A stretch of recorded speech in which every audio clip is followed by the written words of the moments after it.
So ఇక్కడ వ్యాపారానికి సంబంధించి చూసుకుంటే డీలరు ఒక్కటైనా మనం అమ్మితే 3.3 ప్రకారం మనం యాక్షన్ తీసుకోవచ్చు. ప్రాబ్లం ఉంది.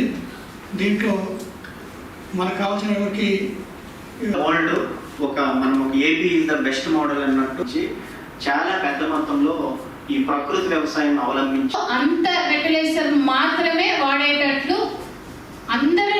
నాకు నమ్మకం ఉంది మన జిల్లాలో అటువంటి ఇష్యూస్ ఏమి లేదంటే వాటి ఎబో ఎంఆర్పి కానీ అమ్మటం కానీ చేసి అనే విషయాల మీద కూడా ఇప్పుడు ట్రైనింగ్ అనేది ఒకటి మీకు ఇవ్వడం జరుగుతుంది. ఒక ఇబ్బంది పడకూడదు, ఎక్కడ ప్యానిక్ సిచ్యువేషన్ క్యూలో ఉండే సిచ్యువేషన్ రాకుండా జరిగింది కాబట్టి ఆ విధంగానే మీరు చేయాలని కోరుకుంటూ 2 సార్లు వేసేవాళ్ళు ఎరువు. ఇప్పుడు అది రాని దమ్ము చేసి నాట్లు వేసి ఒక 50 కేజీలు వస్తుంది. అది కొడుతుందంటారు. అది ఇదైన తర్వాత మనము బస్తా అంటే ఎక్కువ 30 రోజులకి, అక్కడ నుంచి 60 రోజులకి అంటే పొట్ట అంటారు, అంటే మనకి ఇది వచ్చేటప్పుడు. సో దీనికి మొక్కకి తీపి అనేది ఎక్కువ, వేప ఇది చేదు చేయాలని ఇది కూడా ప్రభుత్వం వారు పెట్టారు. సో దాన్ని అందరు రైతులకు కూడా అవుట్ రీచ్ ప్రోగ్రామ్ ఎక్కువ చేస్తున్నారు.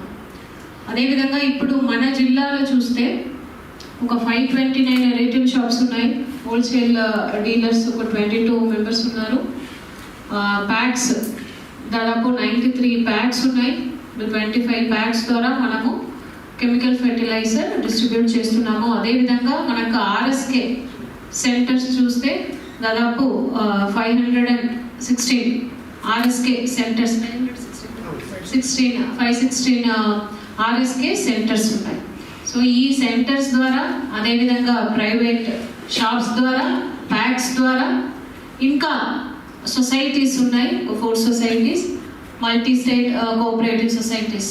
ఈ అన్ని ఇన్స్టిట్యూషన్స్ ద్వారా మనము రైతులకు ఫెర్టిలైజర్ అనేది ఇవ్వడం జరుగుతున్నది. సో ఇప్పటికే మన జిల్లాలో చూస్తే దాదాపు ఒక 48% సోయింగ్ అనేది కంప్లీట్ అయి ఉంది. ఇప్పుడు మన రాష్ట్రంలో మిగతా జిల్లాలో చూస్తే కొన్ని జిల్లాలో యూరియా ప్రాబ్లం ఉంది అని వేరే జిల్లాలో వస్తున్నాయి. మన జిల్లాలో అయితే అటువంటి ఇష్యూస్ అనేది ఏం రాలేదు. కావాల్సిన అమౌంట్ మనకు అన్ని ఫెర్టిలైజర్స్ కూడా ఇప్పుడు మనకు స్టాక్ అయితే ఉంది, ఎటువంటి ఇష్యూస్ ఎక్కడ లేదు. సో ఇప్పుడు మీరు అందరినీ కూడా ఈరోజు ఇక్కడ పిలిచి మీటింగ్ పెట్టడానికి ముఖ్య ఉద్దేశం, ఎప్పుడు కూడా ఒక సీజన్ స్టార్ట్ అయ్యక ముందు, ఖరీఫ్ కావచ్చు రబీ కావచ్చు, ముందే ఒక్కసారి మనము ఈ డిస్ట్రిబ్యూషన్ని ఎంత సక్రమంగా చేయాలి, రెగ్యులేట్ చేయాలి. అందరూ కూడా దాంట్లో ఎవరైతే స్టాక్ హోల్డర్స్, ఇప్పుడు ఎవరైతే నేను చెప్పాను RSK, packs, wholesale dealers, retail dealers అందరూ కూడా, మీరు అందరూ కూడా స్టాక్ హోల్డర్స్ అన్నమాట. సో దీంట్లో మనం రెగ్యులేట్ చేయడానికి యాక్ట్ ఉంది, ఫెర్టిలైజర్ కంట్రోల్స్ యాక్ట్ ఉంది. బికాస్ ఈ ఫెర్టిలైజర్ ఒక ఎసెన్షియల్ కమోడిటీ.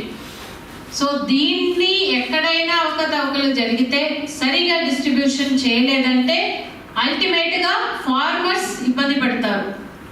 సో ఫార్మర్స్ని ఎట్టి పరిస్థితుల్లో కూడా ఇబ్బంది పెట్టకూడదు. ఇది ఎసెన్షియల్ కమోడిటీ కాబట్టి సక్రమంగా దీన్ని డిస్ట్రిబ్యూట్ చేయాలి. దానికోసమే ఒక యాక్ట్ కూడా సెపరేట్గా ఉంది.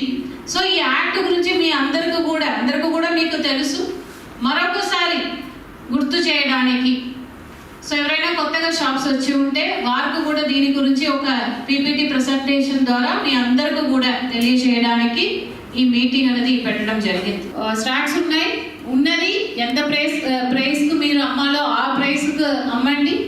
సో ఎక్కడ కూడా అనవసరంగా ఫార్మర్స్ మధ్యలో ప్రానిక్ రియాక్షన్ అనేది వారికి క్రియేట్ చేయకూడదు. మీరు స్టాక్స్ ఉన్నప్పటికీ లేదని వారికి చెప్పి దాని వలన ఇంకా ప్రైస్ని కొద్దిగా పెంచి అమ్మితే మాత్రం మనము ఏదైతే మనకు యాక్ట్ ఉంది దాని ప్రకారం యాక్షన్ తీసుకుంటాం. బికాస్ స్టార్టింగ్లోనే మీకు ఇవి అన్నీ కూడా క్లియర్ కట్గా చెప్పాలి. బికాస్ మన జిల్లాలో అటువంటి ఏ ఎన్ఫోర్స్మెంట్ ఇది we don't want to do it, but అలాంటి పరిస్థితి వస్తే